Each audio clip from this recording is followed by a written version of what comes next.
A couple things to say. One bit more controversial than the other, at first blush at least. Yesterday, the one was about Boeing, and he said this about Boeing and Air Force One. You tweeted this morning about canceling the contract for the new Air Force One. Is that something you're serious about trying to do? Well, the plane is totally out of control. It's going to be over $4 billion.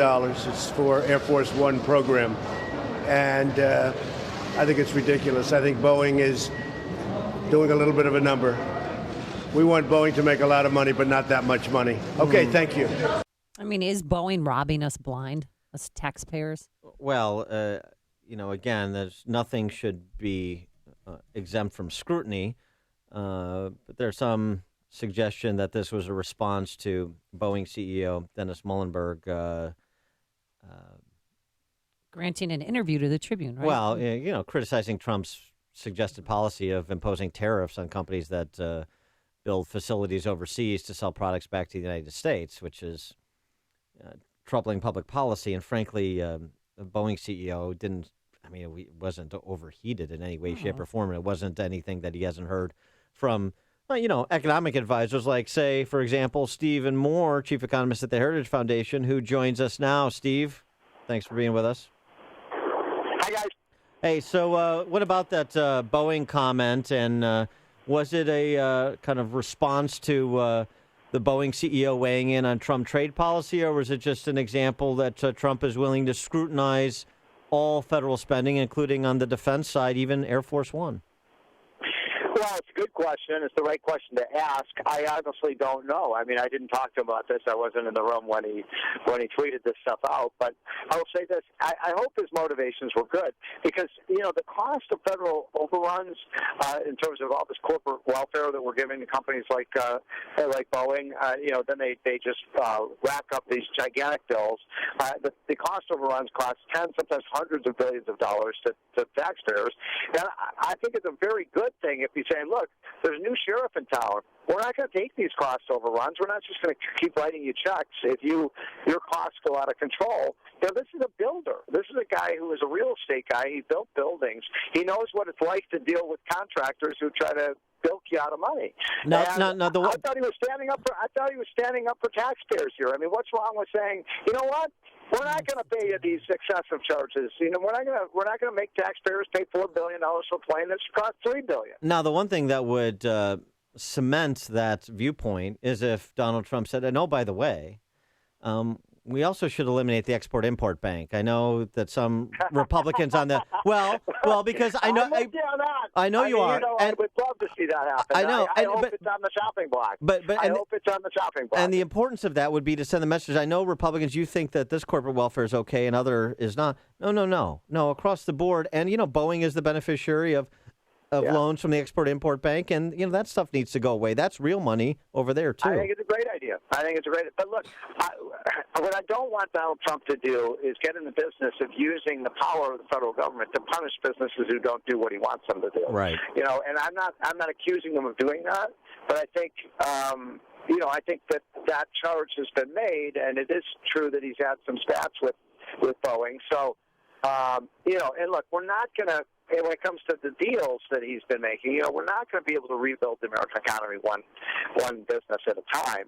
We have to set the framework for a very pro-growth tax and regulatory structure, and then the businesses will come back. And so he's not president yet, and I feel good about what he did with Carrier in terms of saving 1,000 jobs, but I don't think it should be his primary responsibility. I think his primary responsibility is creating a level playing field and a pro-competitive field that will make all companies want to stay here.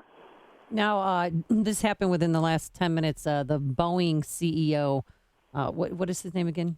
Dennis Muhlenberg. Yeah, he did place a phone call to Donald Trump, and he said that he is going to work with the administration to look into making sure that costs are spent appropriately for the new Air Force One. Well, see, but look, he's not even in office yet. He's already saving us money. So what are you guys complaining about? Right, yes.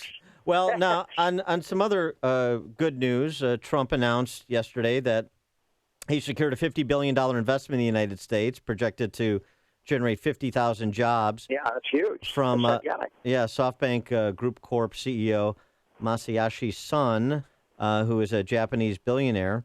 and they kind of celebrated this announcement together.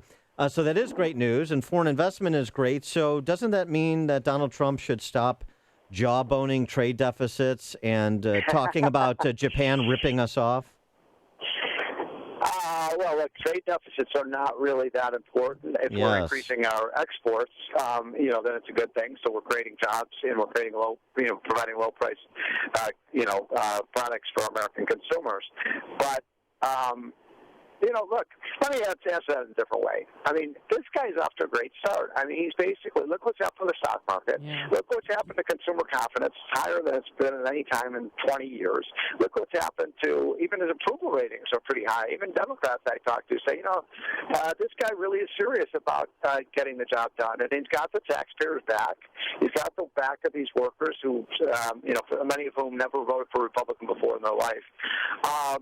I don't find a lot to criticize so far. I know people are jawboning, this is corporate welfare, this is that. I think he's just basically going to be, he's going to be a hard ass, and he's going to negotiate with you. He's not going to take cost overruns. He's going to try to keep companies from leaving, and hopefully he's going to use the carrot, not the stick.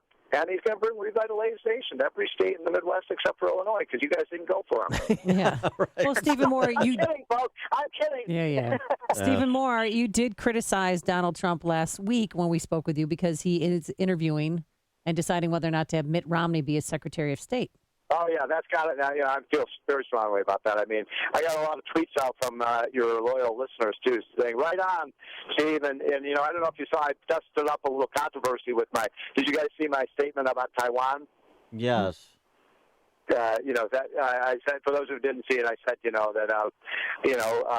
for Donald Trump, meeting or taking the phone call from the Taiwanese president. And I said, if China doesn't like it, screw them. You know, I mean, why can't the incoming president take the phone call of one of our great allies, the foothold of freedom in the Far East? Why should we kowtow to the Chinese? They need us more than we need them. Absolutely. And the likes of Ambassador Bolton had the same position that you did. And it was, it's kind of one of these overheated faux controversies. Oh, well, the media, oh, my God, he can't do this. This is so undiplomatic. It's like, come on. I was meeting with Rand Paul the other day, and he put it well. He's like, this is Trump's, more gentler way than sending, the naval fleet into the South China Sea. Yeah, right. By saying, we're watching you guys, and we're going to be tougher with you. And I think it's a good thing. We should always be the friends of our allies and the people who stand up for freedom, like the Taiwanese do, because the Chinese government is still repressive. They still repress human rights. They still dabble with communism. And I stand with Taiwan. So sue me. There you go. And it's always a good thing to talk to Steve Moore, Chief Economist at the Heritage Foundation, Trump Economic Advisor. Steve, thanks for being with us again. Appreciate it. Yeah, I'm going to be in charge of making America great again. All right. You go for it. No, that inspires more consumer confidence. All right. Thanks, Steve. And Stephen Moore joined us on our turnkey.pro answer line. Connect with